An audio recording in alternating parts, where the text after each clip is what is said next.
कामिनी ठीक ढंग से खिली भी न थी कि मुरझा गई। उसे क्या पता था कि 2 साल पहले जिसने अग्नि को साक्षी मानकर जिंदगी भर साथ निभाने का वादा किया था, वह इतनी जल्दी साथ छोड़ देगा। शादी के बाद कामिनी कितनी खुश थी। उसका पति कलुआ उसे जी जान से प्यार करता था। वह उसे खुश रखने की पूरी कोशिश करता था। वह खुद तो दिन भर हार तोड़ मेहनत करता था, लेकिन कामिनी पर खरोंच भी नहीं आने देता था।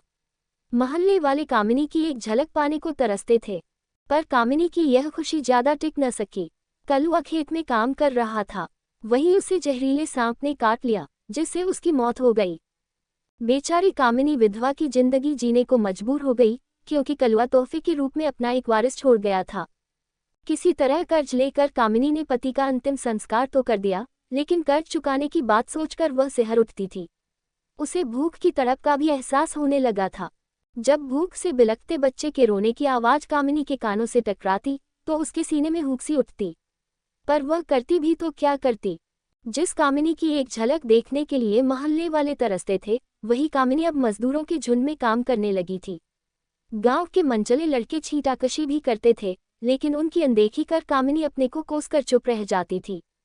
एक दिन गांव के सरपंच ने कहा, बेटी कामिनी, बीडीओ दफ्तर से कलुआ के मरने पर तुम्हें 10,000 रुपये मिलेंगे। मैंने सारा काम करा दिया है, तुम कल बीडीओ साहब से मिल लेना। अगले दिन कामिनी ने बीडीओ दफ्तर जाकर बीडीओ साहब को अपना सारा दुखड़ा सुना डाला।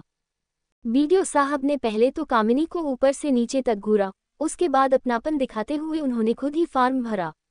उस पर कामिनी के अंगूठे का निशान लगवाया और 1 हफ्ते बाद दोबारा मिलने को कहा।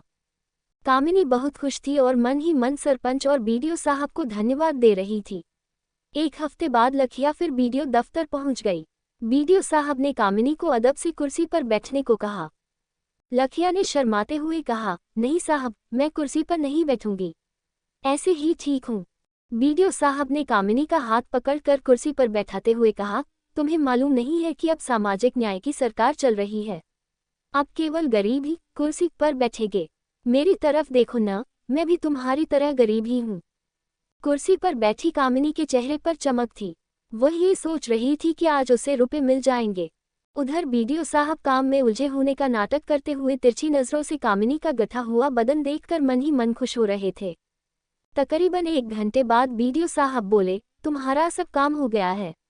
बैंक से चेक भी आ गया है, लेकिन यहाँ का विधायक 1 नंबर का घूसखोर है। वह कमीशन मांग रहा था। तुम चिंता मत करो, मैं कल तुम्हारे घर आऊंगा और वहीं पर अकेले में रुपए दे दूंगा। कामिनी थोड़ी नाउम्मीद तो जरूर हुई, फिर भी बोली, ठीक है साहब, कल जरूर आइएगा। इतना कहकर कामिनी मुस्कुराते हुए बाहर निकल गई। आज कामिनी ने अपने घर की अच्छी तरह से साफ सफाई कर रखी थी। अपने टूटे फूटे कमरे को भी सलीके से सजा रखा था। वह सोच रही थी कि इतने बड़े हाकिम आज उसके घर आने वाले हैं, इसलिए चाय नाश्ते का भी इंतजाम करना जरूरी है। ठंड का मौसम था, लोग खेतों में काम कर रहे थे।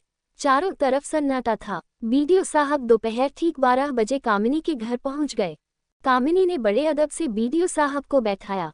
आज उसने साफ सुथरे कपड़े पहन रखे थे, जिससे वह काफी खूबसूरत लग रही थी। आप बैठिए साहब, मैं अभी चाय बनाकर लाती हूँ। अरे नहीं, चाय की कोई जरूरत नहीं है, मैं अभी खाना खाकर आ रहा हूँ, बीडीओ साहब ने कहा। मना करने के बावजूद कामिनी चाय बनाने अंदर चली गई। उधर कामिनी को देखते ही बीडीओ साहब अपने होशोहवास खो बैठे थे। अब वे इसी ताक में थे कि कब कामिनी को अपनी बाहों में समेट लें। तभी उन्होंने उठकर कमरे का दरवाजा बंद कर दिया।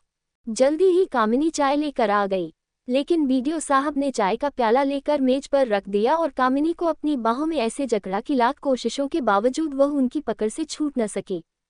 बीडीओ साहब ने प्यार से उसके बाल सहलाते हुए कहा, देख कामिनी, अगर इनकार करेगी तो बदनामी तेरी ही होगी। लोग यही कहेंगे कि कामिनी ने विधवा होने का नाजायज फायदा उठाने के लिए बीडीओ साहब को फंसाया है। अगर चुप रही तो तुझे रानी बना दूंगा। लेकिन कामिनी बिफर गई और बीडीओ साहब के चंगुल से छूटते हुए बोली, तुम अपने आप को समझते क्या हो?